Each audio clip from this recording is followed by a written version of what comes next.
Welcome in everybody to Fandom NFL. I'm your QB1, Joe Pisapia, and we got a great show for you today. Our guest is Theo Gremminger from RotoWire, and he is here to help us break down some of those mid-round gems because, yeah, it's hard to lose a fantasy draft in the first 5 rounds. There's a lot of good players in the top 60 players, but it's harder even to win a fantasy league from the next 5 picks, right? We're talking about round 6 through 10, and we're going to talk about some of Theo's favorite targets. Theo, it was great to finally meet you in person after all these years. Last week, when we got to hang out at Flex League, we got to do a draft together, and you're one of the big time guys out there in terms of the high stakes drafts. I was just curious. Does anything change for you between the high stakes leagues you do versus the expert leagues versus the casual leagues? If they even let you play, do your friends and family even let you play in leagues with them anymore? No, I'm all. It's very sad to say. My home leagues are like the NFFC live leagues where I know the guys. Yeah, Um, same. I We're I not sort of allowed like anymore yeah in those streets, Theo. We can't yeah. play anymore. It's a nice like community. It's a little different than like your league that's like 20 years old where it's like your friends from like high school or college. But I used to do leagues like that, but now it's like yeah. I mean my efforts are put into like NFFC, FFPC. I have a couple of leagues here on Sleeper and all that kind of stuff. I'd say like the number one thing is understanding ADP. And some people will say like, "Hey, I don't care about ADP," but ADP gives you the ability when you understand the ADP and the format you're playing in, you can end up getting two players you like instead of only one in a very similar range of the draft. I think that's a great way to kind of look at it. If you understand like where people are selecting from, a lot of times people will gravitate towards like what are the default rankings right in front of you on Yahoo or Sleeper or ESPN wherever you play your home leagues. It's going to say this player is going 60th, this player is going 75th. If you like the guy going 75th more and you also like the guy going 60th, you're probably more likely to get the 75th a little bit later just by understanding ADP. So ADP is a roadmap for us. We don't have to follow it dogmatically, but we need to understand when we need to reach for our guys and when guys can potentially fall to us, and we don't need to push them up. So it can be very useful. I think it's the number one thing is no matter where you're drafting, understand the league scoring, understand the ADP, and those two things will get you a little bit of a leg up of a lot of people in your league. Yeah, you said it absolutely perfectly. I always say ADP is like polling, right? It's not always right and accurate. It's just a consensus think on a lot of things. And it exists to exploit it. We just started actually on Monday, the ADP Wars, where we go back to back with players in the same ADP and choosing which ones we like. But also, to your point, when you start to identify where the consensus is a little bit too low or a little bit too high on certain guys, it allows you to have a little bit of a plan. And that's what we're going to do here. We're going to get you a plan here. So if you haven't already, subscribe to the channel because when you do, good things happen, including free stuff. Everybody loves free stuff. So finally, we're going to give away the Zay Flowers jersey. I tried to give it away when we got to 1,000 subscribers, but the person didn't get back to me. So we're going to have to go give it away now, as I promised. So congratulations to the winner of Mr. Viper, who has won the Zay Flowers jersey. So Mr. Viper, I hit you up on YouTube. Don't be the person who fails, okay? No two fails here, all right? So please, hit me up, fantasyblackbook@gmail.com. Send me an email with your address, and I will send this out to you. I already know you're a subscriber. You did your job, so congratulations to Mr. Viper79. You're the big winner of the Zay Flowers jersey. And when one giveaway goes away, another takes its place. And this time, look at this one. Oh, Thurman Thomas autographed helmet. Giving away the mini helmet, though. It's not the big giant one, so we're going to save on shipping there. But when we get to 5,000 subscribers, because we're already at almost 2,500 right now, we're giving this away. One of the great running backs in the history of the NFL from my childhood, from my youth. So how do you win? You subscribe to the channel, you drop your comments below, you like this video, that's it. That's all you got to do. And hopefully we'll be getting to 5,000 soon so we can give this away. Thurman Thomas, one of my favorites from my childhood. Theo, so everybody gets to know you a little bit better too. What was your first NFL jersey that you had as a kid? Did you have one? Yeah, that's a great one. It would have been a Washington Redskin jersey because I grew up in Washington D.C. Probably a Daryl Green jersey would have been like That's that a was a good player. one. It's usually the jersey you get is not like necessarily the player you like, but it's the player also your dad or your mom likes. And my dad was like the biggest Daryl Green guy. My dad still loves Daryl Green, but like when Daryl Green was playing for those like former the now Commanders Redskins, Daryl Green was awesome. He was also like a shorter cornerback, but he was unbelievable. One of the fastest players in the NFL, true lockdown corner. Had a chance to meet him one time at a Nationals game, which was cool too. Really nice guy. So yeah, Daryl Green was probably my first jersey. Yeah, that's a good one too. You usually Yeah. don't have the defensive guys too. Like Yeah. that, you gotta love that. See, Theo's old school. He goes Old defense school. for his first And I jersey. aged Mine was myself. I aged myself too, Joe, It's all with that right. one. Yeah. That's all right because we're in that same bracket, so we're in Yeah. the same spot. Mine was Barry Sanders. That was the first one I ever got. That's a And dope again, one. not a Dope one. Lions fan, but Barry Sanders just completely enthralled me. And then, of course, then onto the Thurman Thomas and the Jim Kelly years of the Bills. I love those teams. I was very excited about them. All right, let's get to some of the players we're going to talk about. We're going to start in round 6 here, and then we're going to go all the way through round 10. And Theo's going to give us some of his picks for the favorite guy that he likes to target in that round. And we're going to start here with Christian Watson in round 6, wide receiver of the Green Bay Packers. Now, when you're looking at last year's work for him, it was another kind of incomplete season, right? He misses time. We know this about Christian Watson. He didn't show up until week 8 last year. He didn't have a game where he had more than 5 catches. He only had one game where he went over 100 yards. But we know he's a playmaker, Theo. We know what he's able to do in those big explosive plays. We also know that in terms of target share, there's certainly a lot to go around there. Jaden Reed is fine. I think he's a very serviceable, good wide receiver, but I wouldn't necessarily mark him as special. Matthew Golden, we've gotten some better camp buzz, but until we see it on the field consistently, there's questions. So talk to me about Christian Watson here. In round 6, I get it. I see the upside of a top 20 wide receiver there. But what do you see in Christian Watson's game that we haven't seen over a full season yet in Green Bay, and why people should invest in him in 2026? I think the main thing with Christian Watson is I think that there's a ton of positivity on his health. And I think Green Bay just told you how concerned they are about his long-term health with the massive contract that they gave him. They paid him essentially like an alpha wide receiver 1. And I think they intend to use him like that this year. There's a lot of parallels for me between 2026 Christian Watson and 2024 Terry McLaurin. They were going very similarly in drafts as well. I think that Watson's somewhere around wide receiver 25 in some formats. McLaurin was right around wide receiver 30, so very similar range. But I think you're looking at that sort of potential run out where Christian Watson could end up with 1,200 receiving yards. I think we're looking at double-digit touchdowns this year. And he's always been one of the most explosive players in the NFL. The problem has been staying on the field. And I think another thing is when you look at Green Bay this year, the fact that Dontavian Wicks is gone, the fact that Romeo Doubs is gone, you're not going to have like the annoying usage where multiple Green Bay guys mix in. It's going to be really tightly consolidated between those 3 wide receivers. Watson will be on the field pretty much the entire game. Jaden Reed never plays in 2 wide receiver sets. They've talked about doing it this year, but you're talking about a guy who has literally no history of being on the field in 2 wideout sets, whereas Christian Watson, I think, is going to be used heavily. He's been also a guy that's never had really higher than like an 18.5% target share, but there's been some beat reporters talking about how they're moving him around formations. They're looking to get him involved. There's going to be a few more easy button targets. So I think they're going to do what they can to get the ball in Christian Watson's hands. You know they're going to target him downfield. You know they're going to target him in the red zone. He's got the manufactured rush attempt potential in his bag. We all remember that from the rookie year. I think you're going to see a full-on Christian Watson onslaught. I think he can finish even higher. You talk about top 20. I think he can give you borderline wide receiver 1 numbers. And I think he makes for a really exciting pick in round 6 because structurally, for a lot of you, that's your flex or your wide receiver 3. I think he's a spike week hammer at that range of drafts. It's funny. Last year, I was the biggest buy back into Christian Watson guy.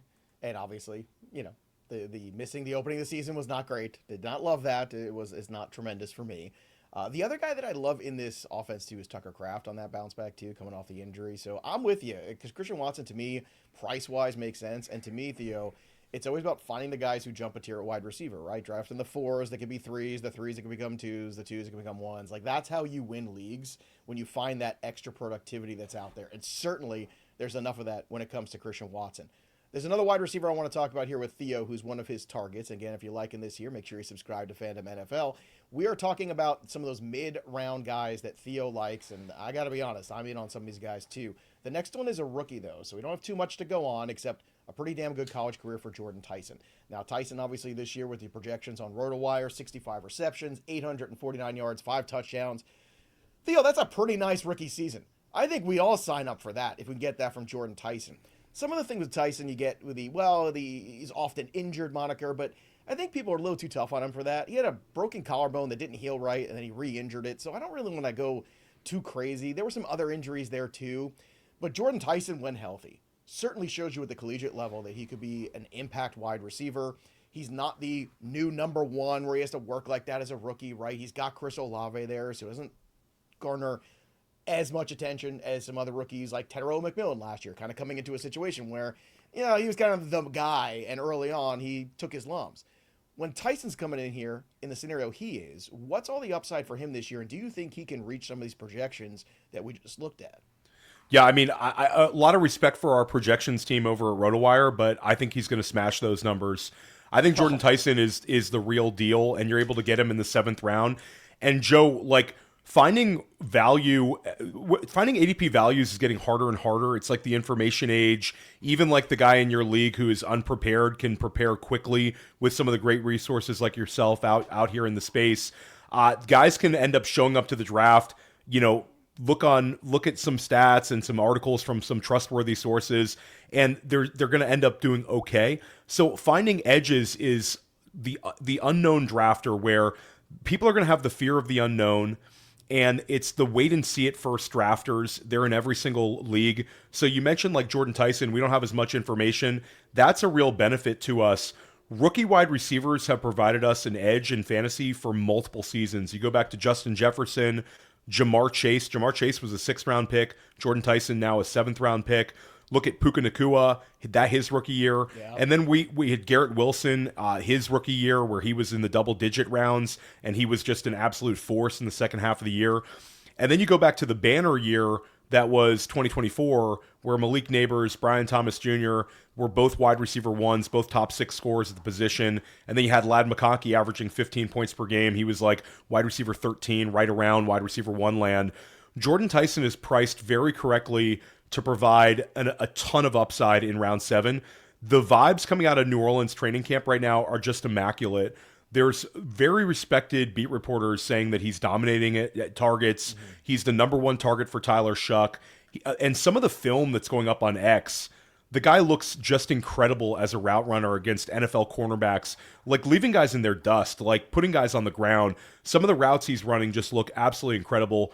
He was an early production guy at Arizona State, later transferred and was, early production at Colorado, later transferred to Arizona State and was an absolute star. And he was an eye of the beholder guy. I know that the two of us talked to a lot of people during NFL draft season, and we love those player comps, but he was one where it was eye of the beholder. You had people making comparisons to Chris Olave. You had people making comparisons to CeeDee Lamb, and New Orleans told you exactly what they thought about Jordan Tyson by taking him inside the top 10. So Chris Olave is locked in. He's going to get a ton of targets. He's sort of the man beater in that offense. The 150 targets is in his range of outcomes yet again, but I think Jordan Tyson's going to get 120 targets, and I think those could be a really fun 120. I think he could put up a ton of spike weeks here for New Orleans. I think he's the real deal. And I think he's the potential to give you top 20 wide receiver scoring out of round 7. And I think by this time next year, round 7 Jordan Tyson is going to look like a laughable ADP. This is going to be the cheapest that we ever pay for Jordan Tyson. I think if you're a dynasty manager, go out and get him. If you're a best ball manager, draft him. And if you're a redraft manager, hope that you're in a league where there's people who are going to let him fall to round 8. He's going to be a smash value in round 7. And I think just based on the way the drum beats are going, if we recorded this show in 3 weeks, his ADP might rise up to the 6th round, but I think it's still an appropriate price to pay.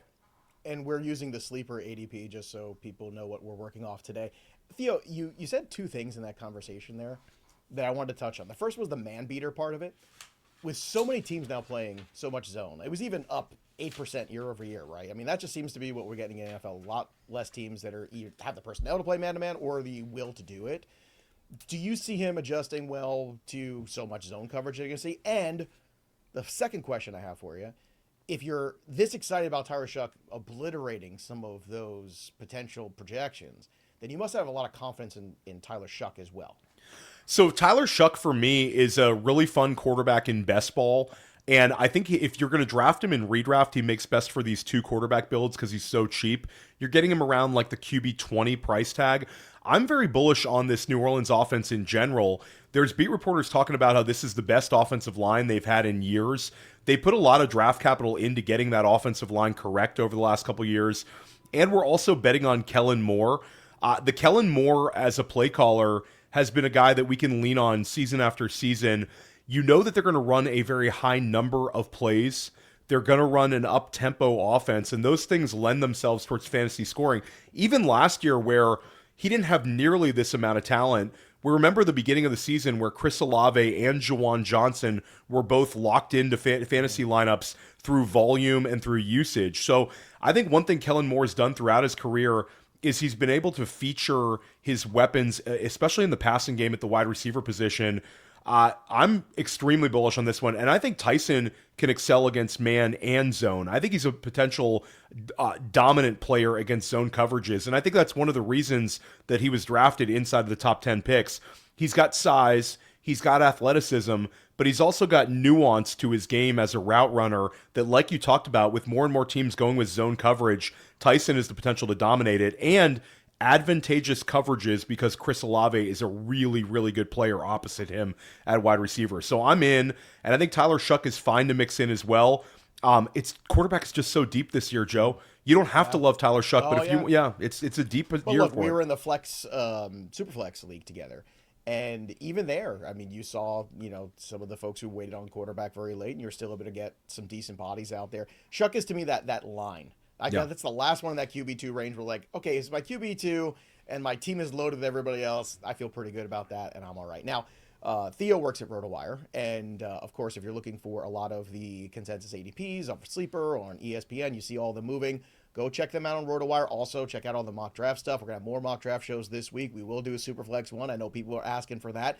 And when you download the app over at RotoWire, make sure you use the promo code Joey P. That's easy to remember. You get 20% off, and you help support the channel here to keep independent fantasy football going. So make sure you download that RotoWire app. Check out all the in-season tools. Use that promo code Joey P when you do. So we got round 6 wide receiver, round 7 wide receiver. But we're going to turn things around here. And Theo, of course, being an overachiever, gave me more than one name for the next round. So bonus time here from Theo. I hope everybody appreciates you. The first one here you gave me in round 8 to talk about is Sam Laporta.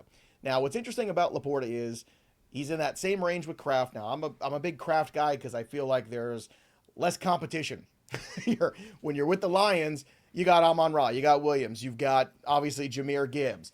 Who knows what Tesla could possibly bring to? And, of course, I do expect Sam Laporta to be a big part of that. You saw last year, obviously, injury last season, only had 40 catches for 49 and 3 touchdowns. This year, the projections are looking at 78 receptions, 845, 7 touchdowns. We know what Laporta can be. We've seen it happen before, but we've had some turnover. This isn't the Ben Johnson offense anymore. Last year, you saw Dan Campbell take over the play calling. Now we're going to get another OC here. So how is the new offensive coordinator, now 3 different ones in 3 years, going to affect Sam Laporta? You obviously think there's enough here to go around where Laporta can still be a huge return in round 8. Yeah, so the Tucker Kraft Laporta thing is interesting because it's tight end 5 and tight end 6 on some formats, but you're sort of seeing Tucker Kraft settle into like a tier of his own. So you're getting about 15 spots between Kraft and Laporta on like underdog. And in some other formats, it's even larger, like NFFC drafts. Laporta goes way lower, like maybe 2 rounds. I think people are worried about several things with Laporta. I think you brought up it's a new offensive coordinator.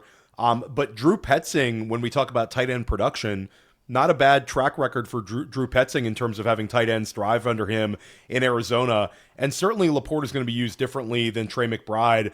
But I do think you're going to see Laporta pretty much never leaving the field. You're going to see Laporta as an every down player there. We go back to Sam Laporta's rookie year. Laporta was the tight end 1 overall. He's had 120 plus targets that year. He had double-digit touchdown catches. He was just an awesome pick for us.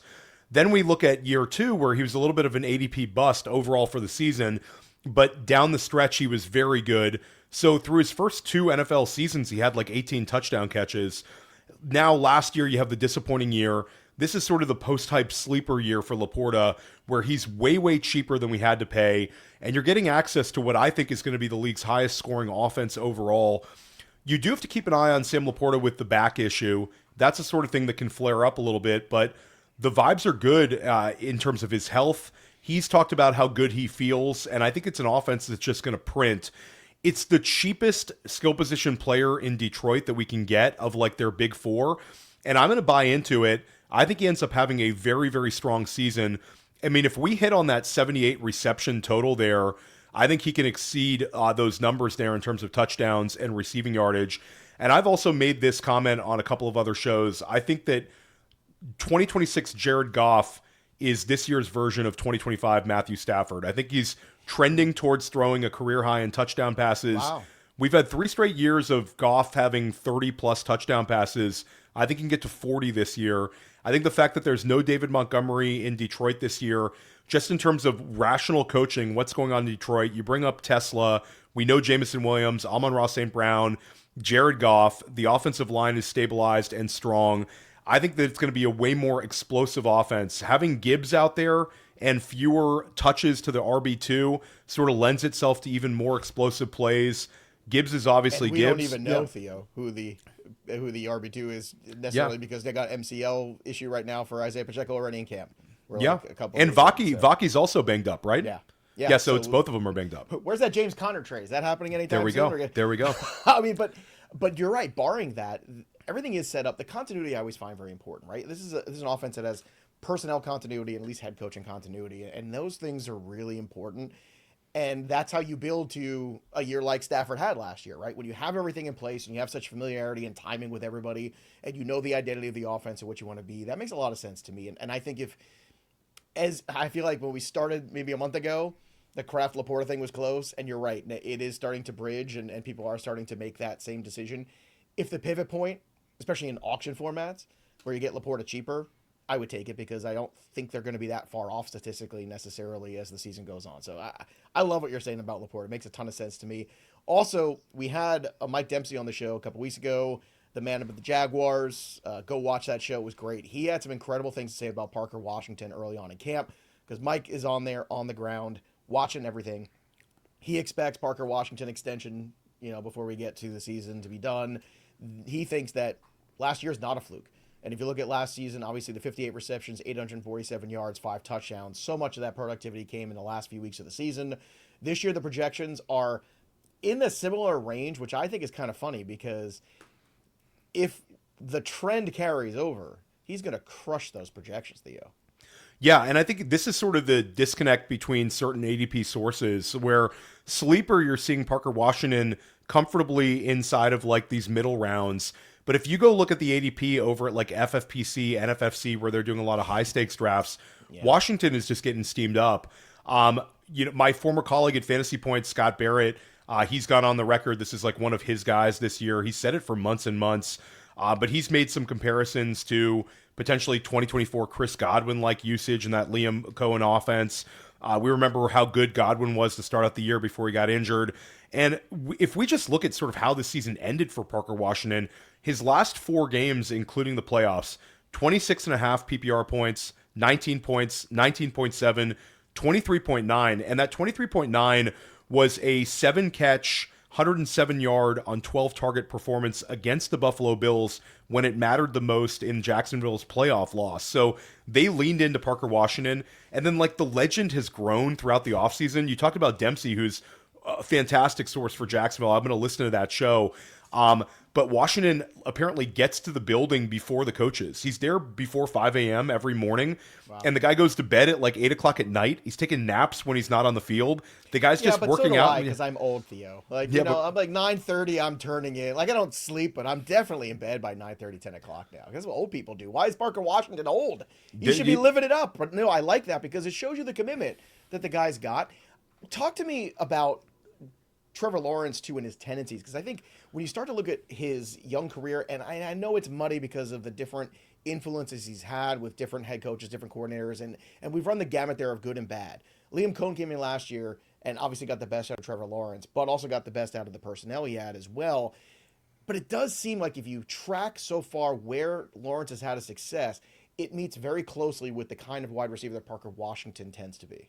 Yeah, we look at like the legendary Evan Engram season in 2023 when he had one of the highest reception totals ever. I think he was like 114 receptions that year, something like that at the tight end position, sort of just playing the slot, those low ADOT looks. And then you look at the Christian Kirk season where he was first year in Jacksonville, thriving with Trevor Lawrence. I believe that was actually the same year, and Kirk was a borderline wide receiver 1. Calvin Ridley was like wide receiver 18 with Trevor Lawrence. But the whole argument sort of on Parker Washington versus BTJ is historically Trevor Lawrence is not elevating those outside deep target wideouts. He's elevating these guys like Parker Washington. Then you have the Liam Cohen usage for a guy like Godwin, and the Parker Washington end of season usage that we saw last year. So sort of lending itself towards Parker Washington being able to excel in the slot. But I think he's more than that. If you look at Parker Washington, he actually was of exceedingly high rate of explosive plays last year. They've talked about getting the ball in his hands on some manufactured rush attempts as well. And like everything is trending towards get the ball in his hands. I think that there's the one like out there gloom and doom scenario is if Jacksonville does go heavy and use more like 13 personnel, like some people think, like with all the tight ends, could Parker Washington be boxed out on some of those snaps and maybe play a little bit lower snap rate than we'd like to see for a wide receiver like with his talent?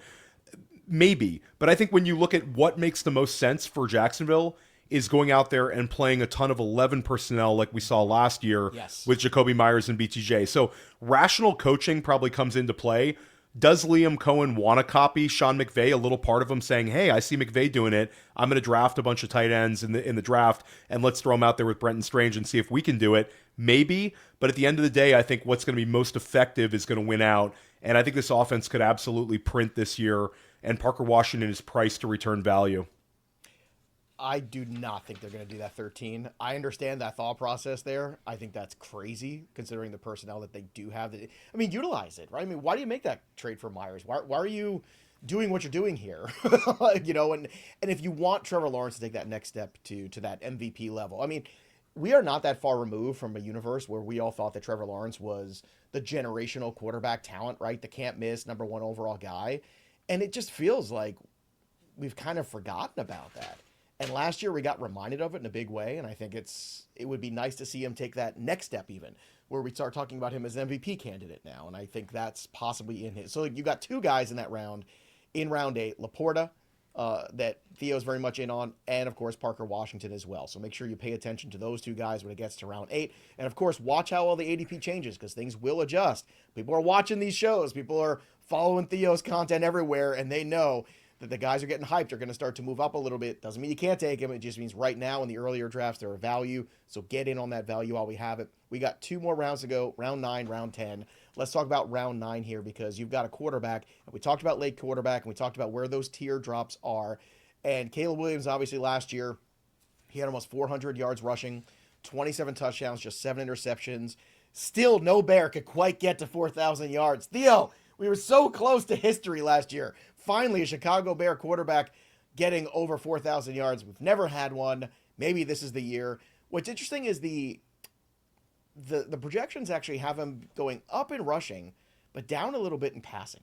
I thought that was a little strange here. If we get another year comfortable in that offense, I know Luther Burden is going to miss about a month, it looks like, with his groin injury, so maybe a little sluggish start for him.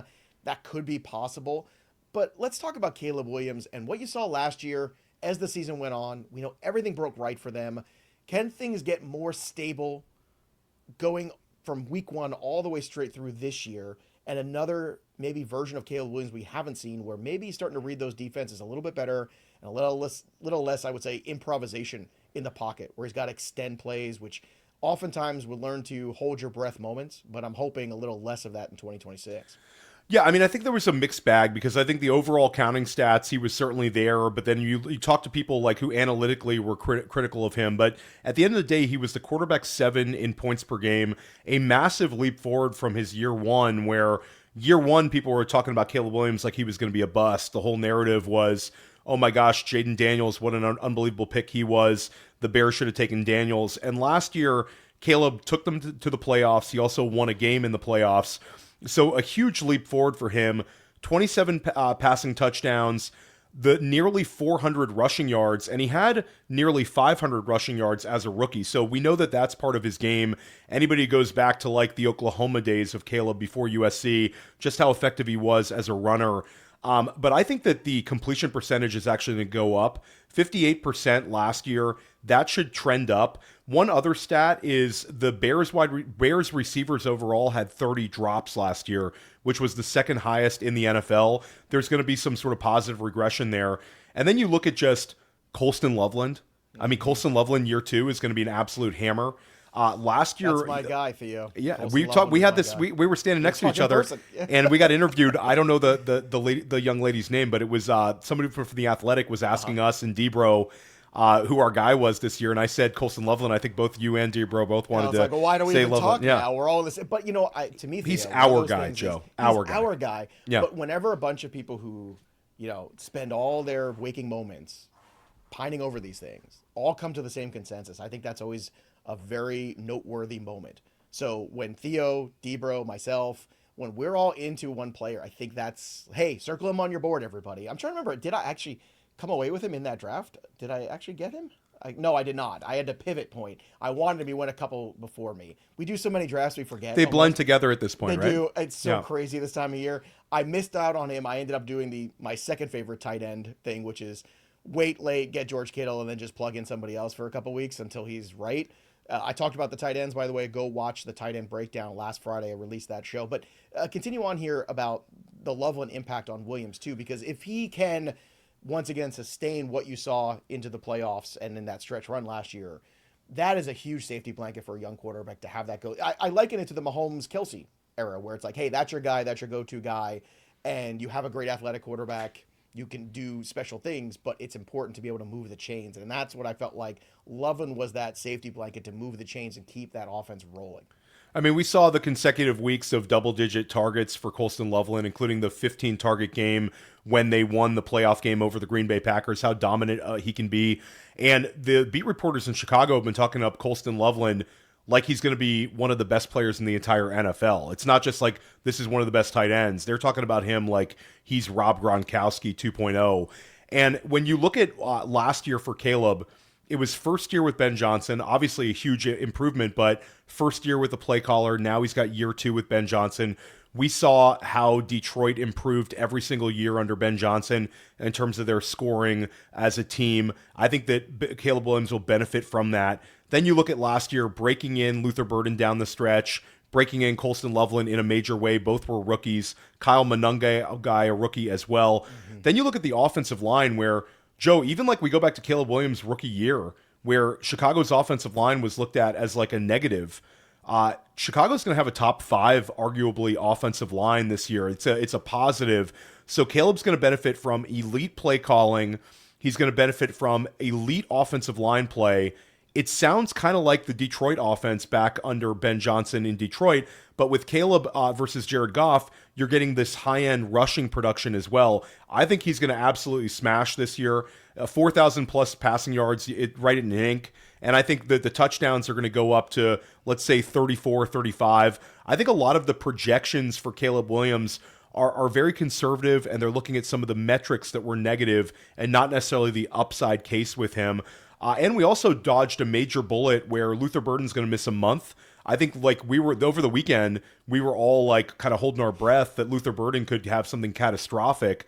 Now it sounds like he might be there for week 1. And if he's not there week 1, he'll be there very early on in the season. So you've got Roma Dunze healthy. You've got Luther Burden will be coming back. You've got Colston Loveland. You've got a double-headed running back monster there with DeAndre Swift and Kyle Monangai that was very effective last year and I think very underrated collectively. Elite offensive line. I mean, it's hard not to like Caleb Williams. And you're talking about a 9th-round valuation for him.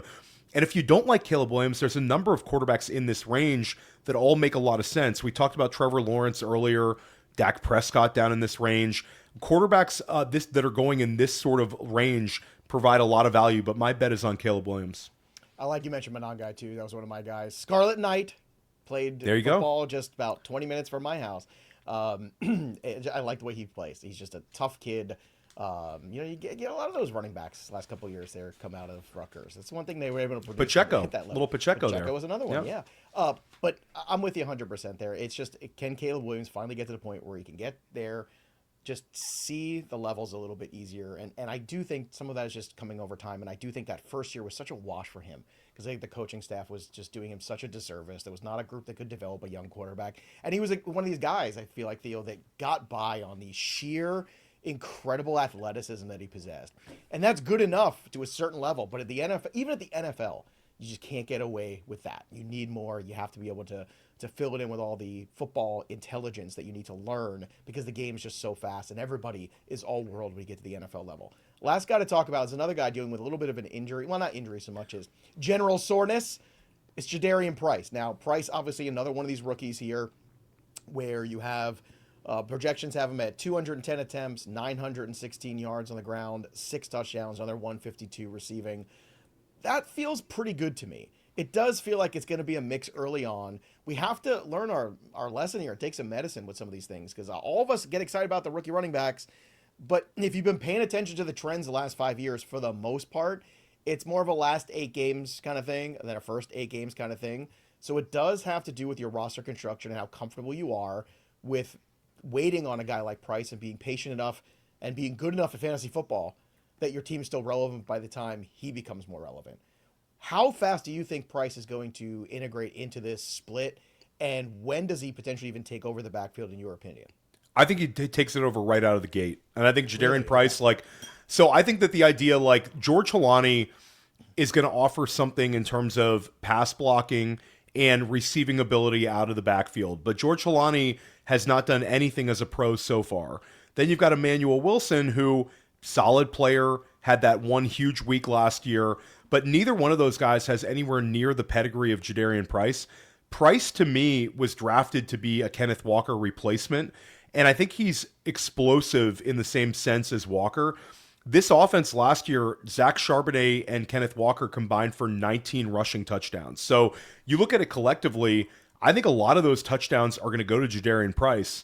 Then you've got Zach Charbonnet sort of looming over Jadarian Price's head here. So I think structurally, if you draft Price, I think he needs to deliver a little bit over the first half of the season because I think Zach Charbonnet, when we get to Thanksgiving, they're going to start ramping him back up. But Charbonnet, when he returns to the field, it's not going to be Charbonnet shows up and gets 20 touches. It's going to be a ramp-up process for him where they mix him in slowly. And I think by the time that Charbonnet gets there, Price will have solidified himself as this explosive home run hitter who's effective and scoring a lot of touchdowns. I think there's a chance he gets there, Joe, on touchdowns alone this year, where he could have a season where the rushing projection is similar to what we're seeing over here on RotoWire, maybe 950 rushing yards, but he has 10, 11 touchdown scores. I think a lot of the team is going to lean into him on those. Then we know he's got that home run hitting ability where the difference between having 950 rushing yards and then getting up to 1150 is just your rates of explosive runs, and we know he's got that in his bag. So I was actually very surprised at the sleeper ADP here, listing him as a 10th rounder. I actually sent you a text last night, and I'm like, Joe, is this for real? Yeah, because see it because I think what people are starting to get that feeling. It was like, oh no, it seems muddy, and they start to go in the reverse direction. And this is where training camp news always enters into it so much for me too, Theo, where sometimes there's overreaction to stuff, sometimes there's underreaction to stuff. It's just, I think it all kind of consolidates in that last week or two where most people are drafting, and then you kind of get a feeling for things. But if you catch a draft in the right time where there's uncertainty in the marketplace, I think there's a little uncertainty with him. There's uncertainty right now with Luther Burden. I'm curious, when it comes to Burden, you're out there more in the high stakes streets more than anybody. Have you seen already a little market correction or concern with Burden? Because that was one of the guys that I liked, but the ADP was getting to a place where I was uncomfortable. If it knocks it down, I'm buying back in. Have you seen any change with Burden's injury? I think that the fact that wide receiver is so strong in that range is naturally going to push him down. I moved him down in my own ranks just because we don't have clarity on week 1 anymore, and the whole fact that you could have re-aggravation of injury. So I think a lot of drafters are going to approach it in that way. Haven't seen any draft boards since the injury, but I'm guessing that you're going to go from a 4th round ADP where he was in some of these NFFC, FFPC leagues down to probably the 5-6 turn seems about appropriate for a player that I think is trending up, was trending up in a major way in terms of ADP. On the flip side, Colston Loveland's ADP is going to move up a little bit, and Roma Dunze's ADP is going to move up a little bit. Dunze was sort of living inside of the 6th round. I think he's going to trend up where he's going a little closer to Luther Burden just because the narrative, you can tell yourself that Adunze gets off to a very fast start if they need to ramp up Luther Burden is there. So I think betting on Luther Burden it becomes a little easier now as he falls into like the low wide receiver 2 range instead of this. I mean, Joe, he was nearly going like wide receiver 1 in some of these drafts. Yeah, that's crazy stuff. Great as always, Theo. Again, check out all the work he does over at RotoWire. Download the app, sign up for the draft tools, the assistant GM that will help you make all the picks. You've seen it here on the show. We've used the mock draft software.